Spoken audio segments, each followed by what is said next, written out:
Hi, today we're going to talk about the CPR of suicide.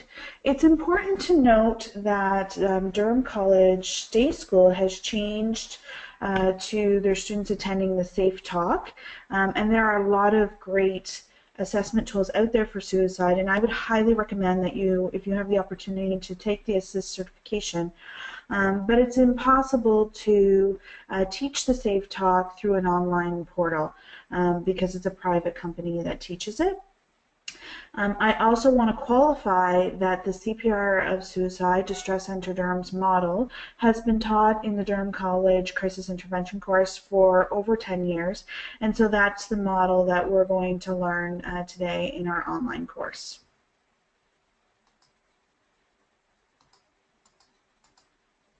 So we're going to start by acknowledging that the word suicide is emotional. It produces an emotional response. It's known as a whisper word.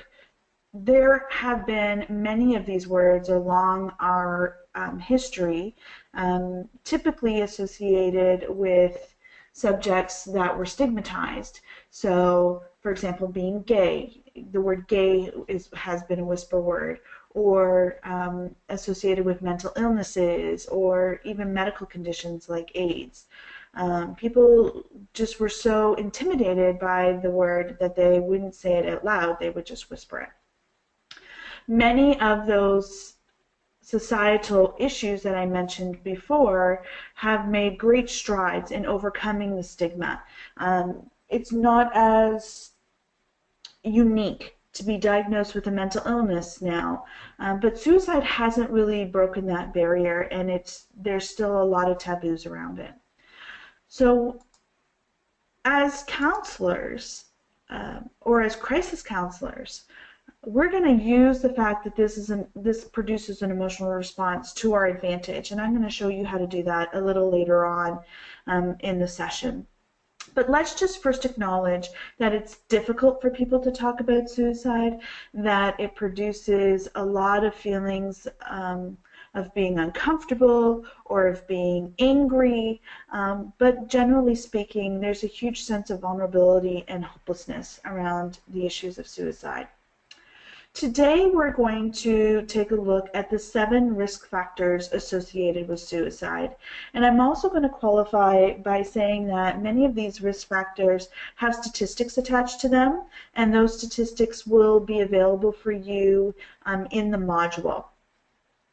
So first of all, let's talk about age. What would you think is the most at-risk age for suicide? Many people believe that it's teens, and if you think back to the module that we did on adolescent suicide, you'll remember that we did touch on that as a crisis point for teenagers. However, the most common age group that are at risk for suicide is midlife. That 45 to 54 kind of age category is at the peak of suicidal behavior. We're also going to take a look at sex, stressors, and symptoms. So this first part of the suicide risk assessment we call the ASS. Just easy for you to remember. When we look at sex, we're looking at biology and not gender on how we identify ourselves. So just in terms of biology, males are 3 times more likely to suicide, females are 3 times more likely to attempt. This speaks directly to the means in which people are dying by suicide. Males tend to use means where there is very little opportunity for intervention. So one of the highest means that males use is hanging. It's very difficult to intervene. There's not a whole lot of time if someone chooses hanging. Females tend to use more passive means, or what they believe to be, less painful or gloried means. And the number one means that women continue to use for suicide is poisoning, and under that falls a drug overdose. And what the media doesn't portray when it comes to a drug overdose is how absolutely painful and drawn out it can be. We often will see women who have taken medications, and just as a side note, it's very difficult to kill yourself through a drug overdose. There are really only a handful of psychotropic medications that are powerful enough to do that. Oftentimes when women do die through a drug overdose, they think that it's going to be like a Sleeping Beauty. They prep themselves, they groom themselves, do their makeup, do their hair, put on, either their favorite outfit or something that makes them what they feel look good in. But the truth of the matter is that it's incredibly painful, and it's a slow process. And our body is going to fight to live. That's what we're wired to do. And so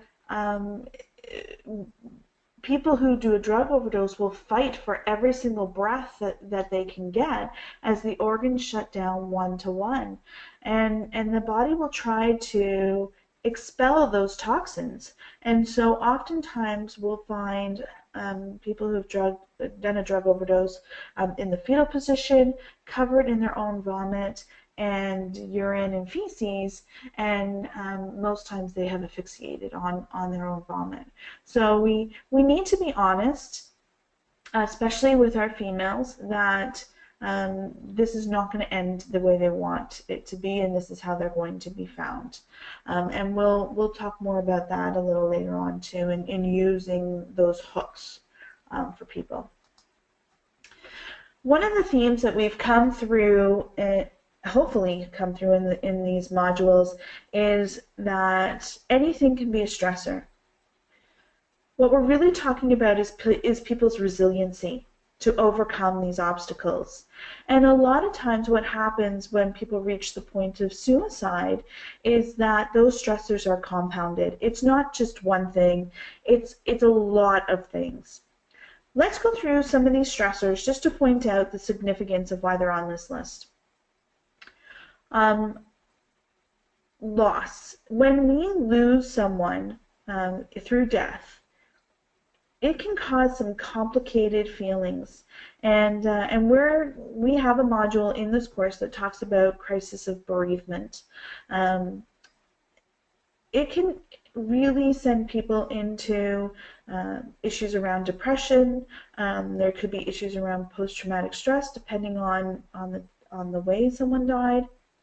We've talked about abuse, both in intimate partner violence and sexual assault, and the ramifications that could have for people that could lead to suicidal thoughts or feelings. We've talked about psychiatric crisis, and an untreated or undiagnosed mental illness can really be a huge factor for suicide. There are 4 mental illnesses that are symptoms, where suicide is a symptom of that diagnosis.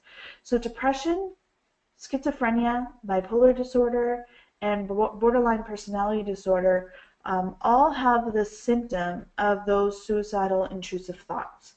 So I want you to think about when you have a cold, what that looks like. You're coughing, your head is stuffy, you might have to blow your nose all the time, your eyes may be itchy. Those are all symptoms of a cold. And that's very normal. We normalize those symptoms because that's what happens when you have a cold. Well, for those 4 mental illnesses, intrusive suicidal thoughts are a symptom of that disease. When we go down to look at sexual orientation, acceptance, body image, and bullying, those 4 have a lot to do with our teens. And teens who struggle with their sexual orientation are definitely at greater risk for suicide than their straight counterparts.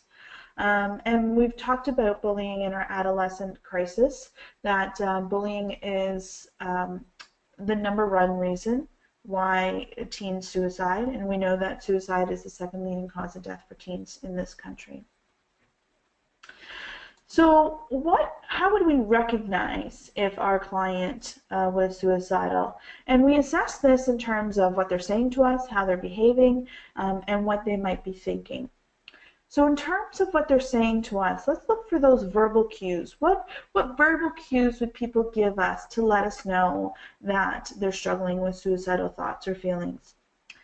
And this really are statements of finality, statements that are just full of hopelessness. They might sound like, I can't go on anymore, it doesn't matter if I'm here, I'm at the end of my rope, I don't know how to do this anymore. Real statements of hopelessness and finality. And we want to challenge those statements every single time we hear it. You tell me you don't know how to go on anymore. What does that mean? I can hear that you're absolutely emotionally exhausted. Tell me where your thought process is right now. We might see people isolate or withdraw from their social systems. We could probably see noticeable changes in their eating and sleeping habits, and especially their hygiene habits. And we might see them giving away personal items. A lot of times this particular symptom isn't associated with our teens because they don't think they have things to give away, but they absolutely do. In terms of our females, they often give away jewelry, or they'll give away clothing that a friend really liked or looked good in. And our males, generally speaking, will give away things like games or gaming systems, phones, and even sporting equipment like skateboards or baseballs or gloves or things like that. We will see people putting things in order. We have to remember that the person who is struggling with these suicidal thoughts or feelings, they believe that dying is in their loved one's best interest. And so they want to make it as easy for them as possible. And so, they may make sure that all the bills are paid. They may make sure that certain important documentation is available, like the deed to the house or the insurance papers or, all the banking information, whatever it may be, their will. And we may see people have a real preoccupation with death. They might start journaling about death or listening to music that has, themes around death. Or they could be having those existential conversations with you about what do you think happens after they die. Next, we're going to look at someone's current suicide plan. And first of all, we want to know if they have a plan. And if they do have a plan, then we need to explore every single aspect of that plan. We need to know, when will it happen? There's a huge misnomer that suicides are impulsive. Very little times are suicides impulsive. Generally speaking, conservatively speaking, people will give us clues along the way that they're struggling. And people can plan their suicide for, weeks, months, and sometimes even years if there's a specific anniversary that's significant to them. So we want to know when it will happen. We will want to know where it's going to happen, if there's a specific place. We can't assume that all suicides happen, within their home. Who will be there? Are you not only assessing for a suicide, but possibly a homicide as well? And what are the means? And are the means available to them, and are they accessible to them? So if your client says that they're going to suicide by gunshot, then do they have a gun? Do they have ammunition? Is the gun loaded? Have they ever used a gun before? Where is the gun right now? You need to know every single detail of what that plan looks like. And the last question that I ask when assessing a current suicide plan, and I didn't put this on the slide, was who's going to find you? Because that, I almost guarantee you that is not part of their plan. Because they're so wrapped up in the actual suicide that the aftermath of it is something that generally they don't consider, or they don't allow themselves to consider. And that's part of finding that hook as well.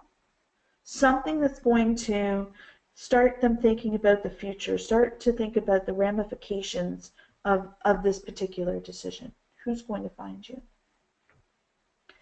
We also want to explore previous suicide behavior. And this could mean their previous suicide behavior, or it could mean somebody else's previous suicide behavior. Are they a suicide survivor? A suicide survivor are the loved ones that are left behind because you don't survive a suicide. A suicide means that you're dead. So the only one who survives a suicide are the friends and families that are left behind. So under the previous suicide behavior, there's specific information that we want to know as well. We want to know how long ago did they lose somebody to suicide, or how long ago did they participate in suicide behavior. We want to know what happened with that last suicide behavior. What was the means? And we want to know specifically what interventions took place afterwards, if any. A lot of times, people can participate in suicide behavior and there's nothing that happens afterwards. So, for example, if someone took a bottle of Advil, there's probably not a whole lot that's going to happen to them medically. They're probably not going to need their stomach pumped. And so they're going to take a bunch of Advil, they're going to feel a little sick, but then they're going to keep on going. And here's what we do know, that if someone participated in suicide behavior and there was no intervention, they didn't go to a hospital, they didn't get connected to other support systems, whether that be a psychiatrist or their doctor or a peer group, then there is a 100% chance that they're going to try again because nothing has changed and they have no new coping skills. They have no new resiliencies. In fact, it might compound the issue because they're going to feel like they failed even at suicide. And so it's really important that we explore those interventions after a previous suicide attempt. Last but not least, we're going to look at people's resources. And hopefully this looks familiar to you because we did explore it when we talked about assessment models and the active listening process.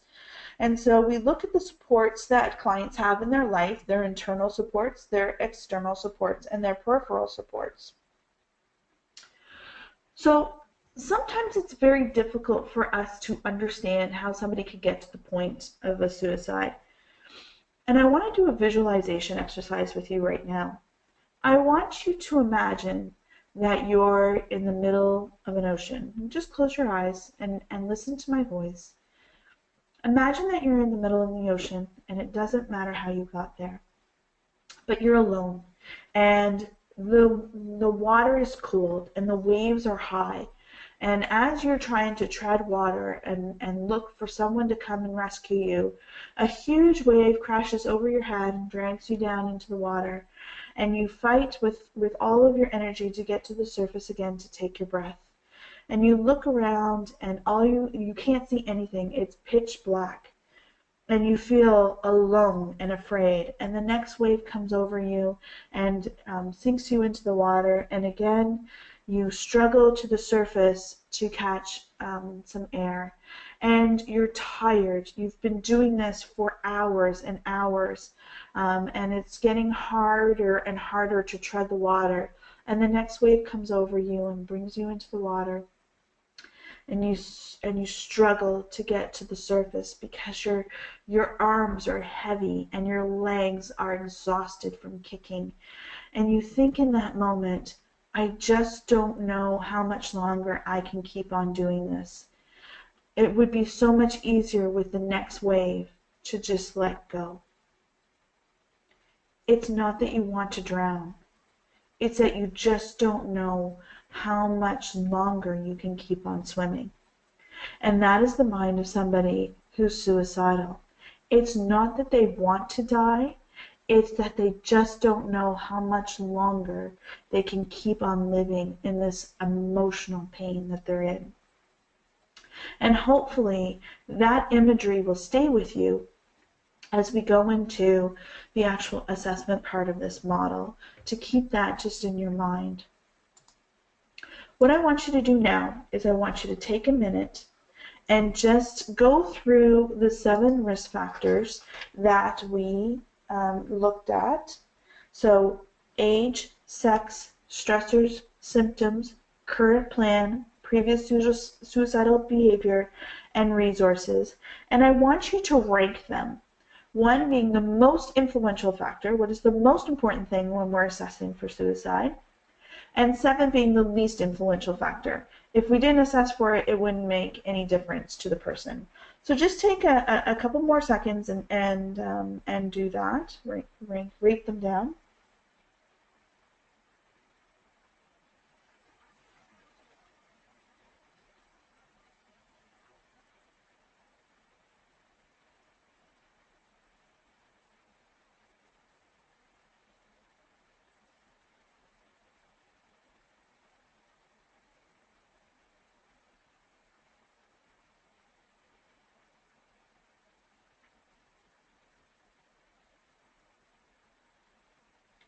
Perfect. So let's take a look at what the answers are.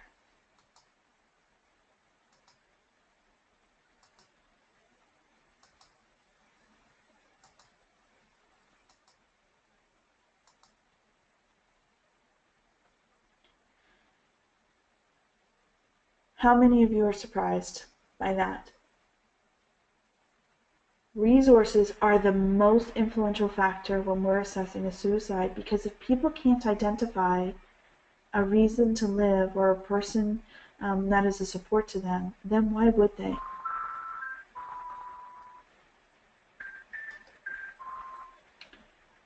So let's take this formula and see how it applies to your role.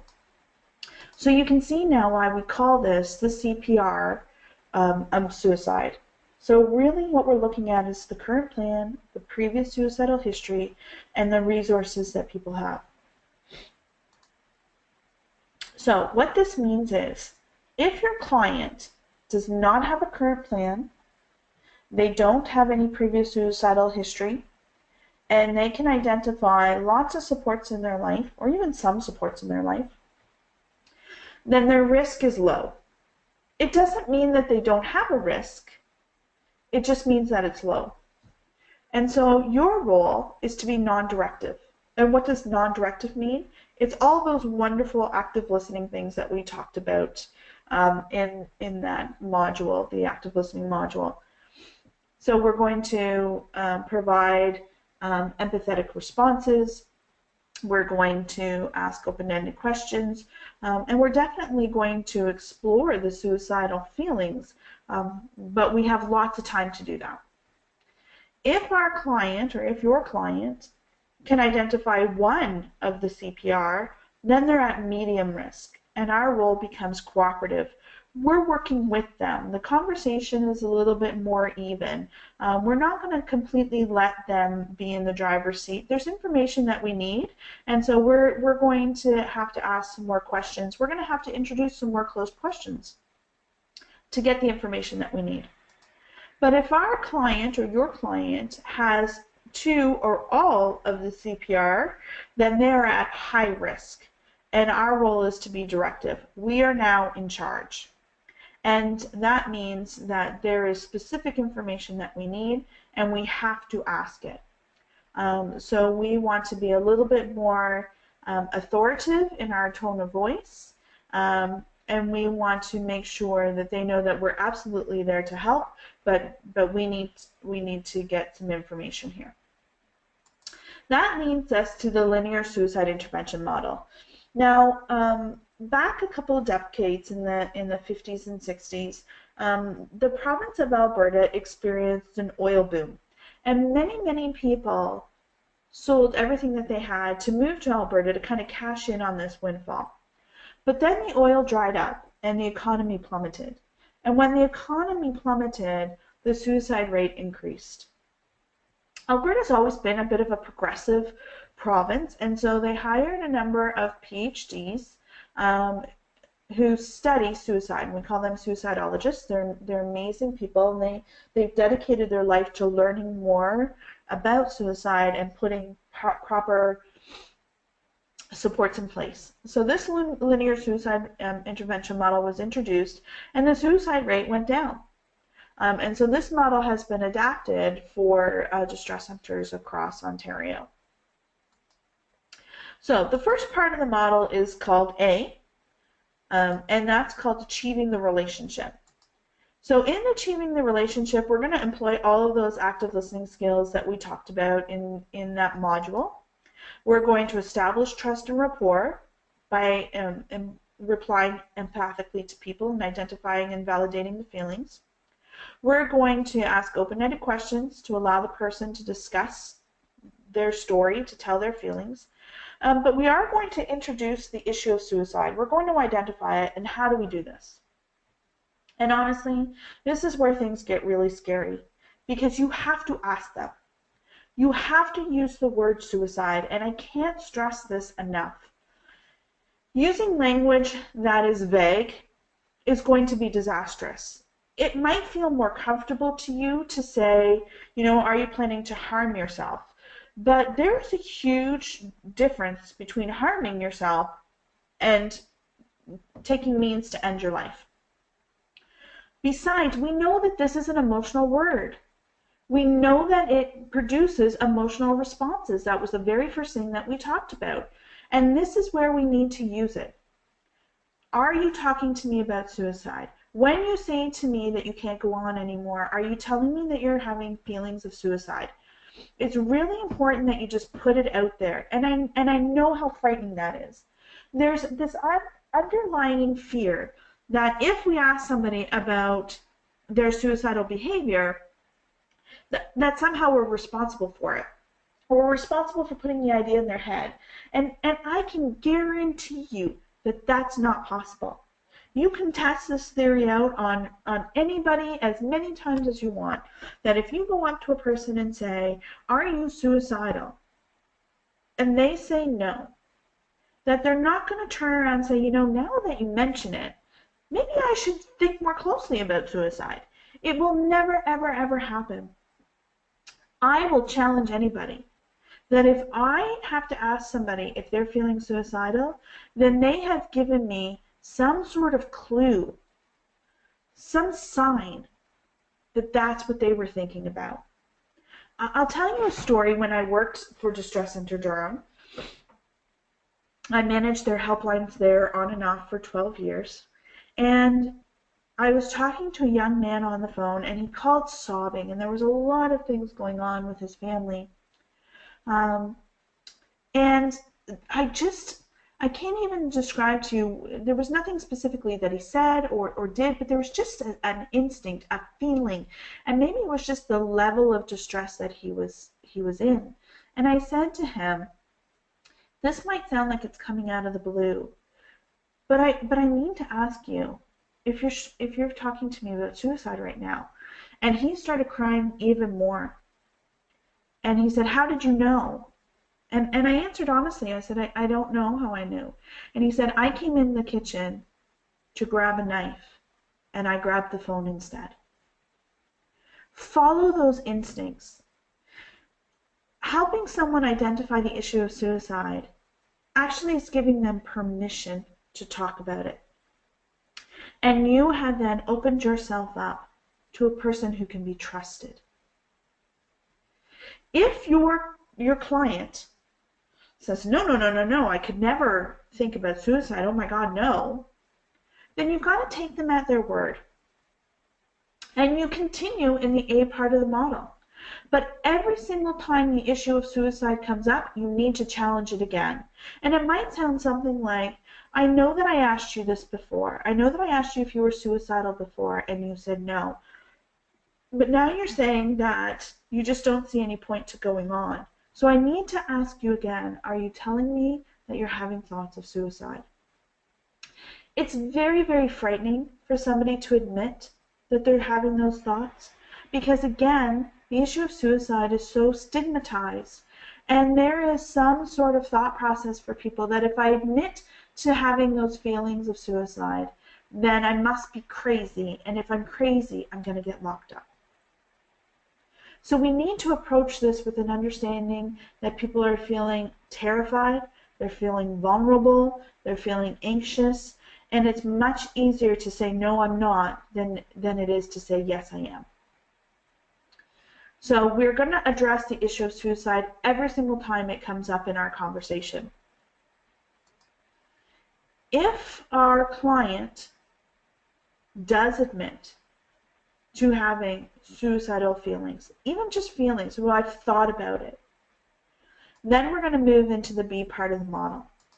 And the B part of the model is called boiling down the problem. And here's actually where we do our assessment, our CPR. Now, I know that this says that you're going to ask permission to ask questions, and I couldn't disagree more. The point of asking permission to ask questions is to help empower our clients so that they feel that they have some control. But really, I'm not going to ask them permission to ask questions because I can't risk them saying no. And if I want them to feel empowered, I think that there are better ways to empower people. And it might sound something like this. It took so much courage for you to admit to me that this is where you are, that you've really thought about suicide.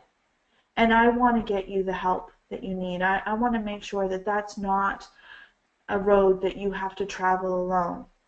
And in order to do that, I need to ask you some questions right now.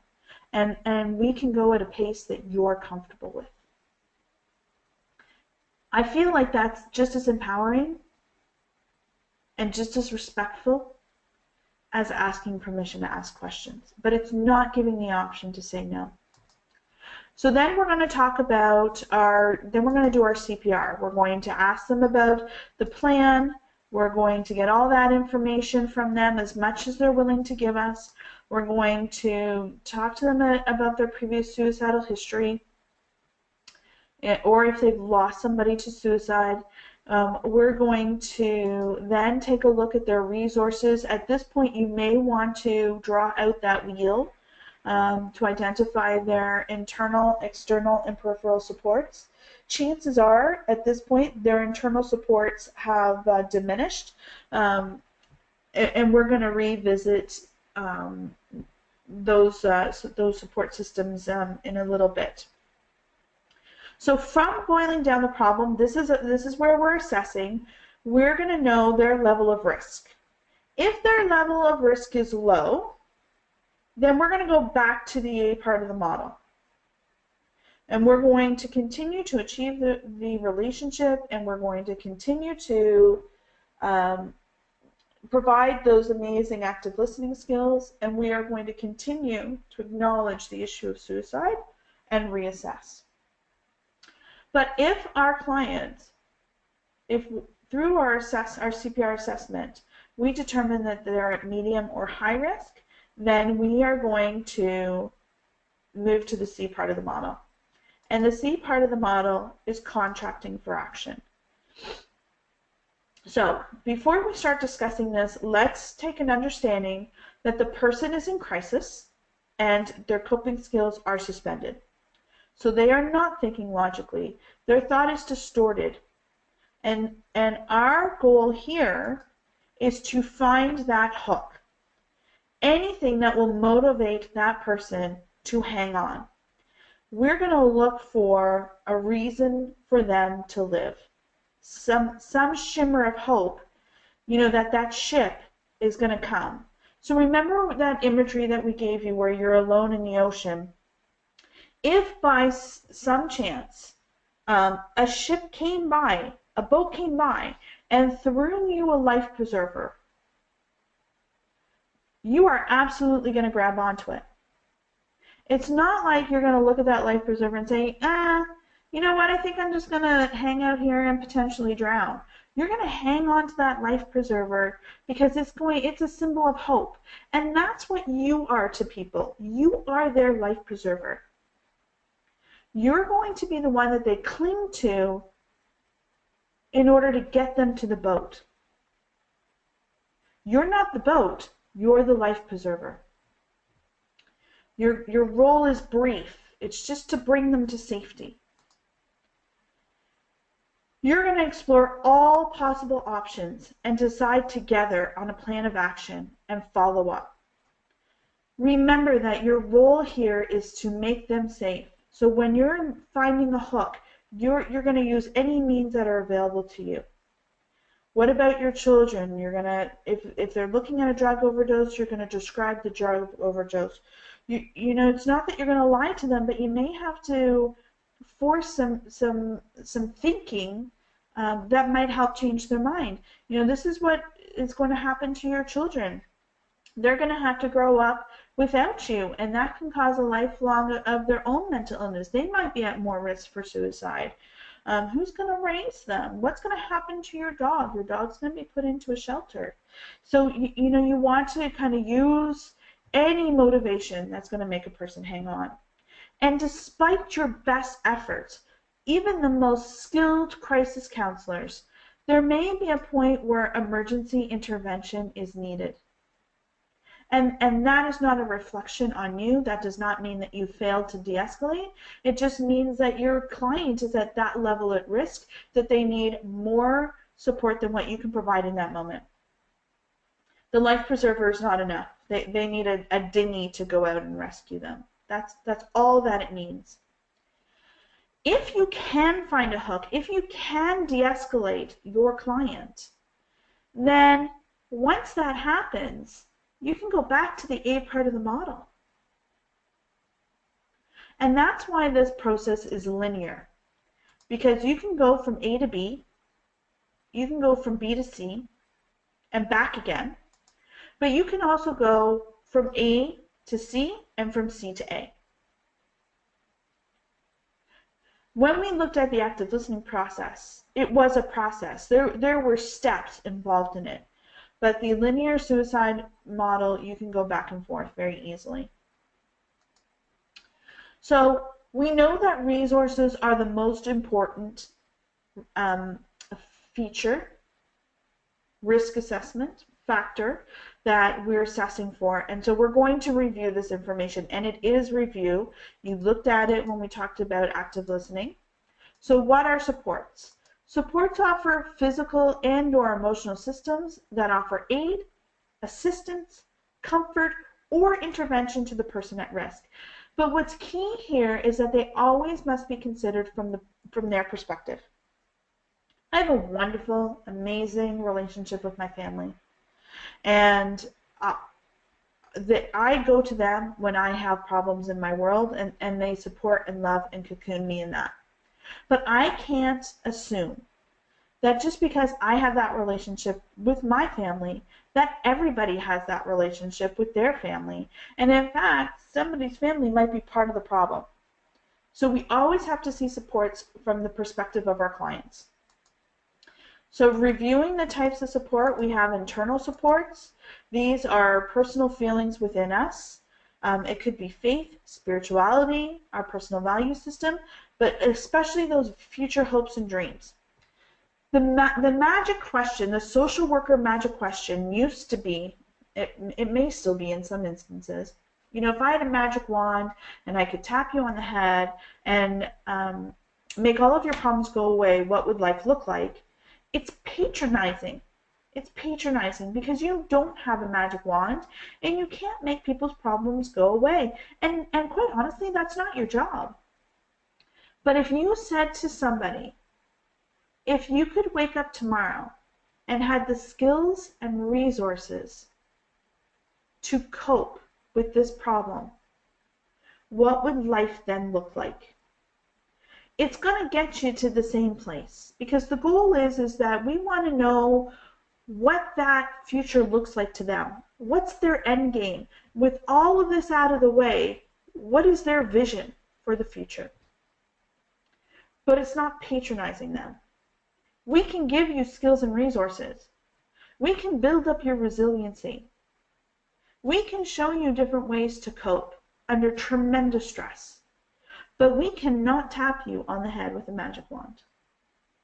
So that's where that future hopes and dreams question becomes, quite honestly, life-saving.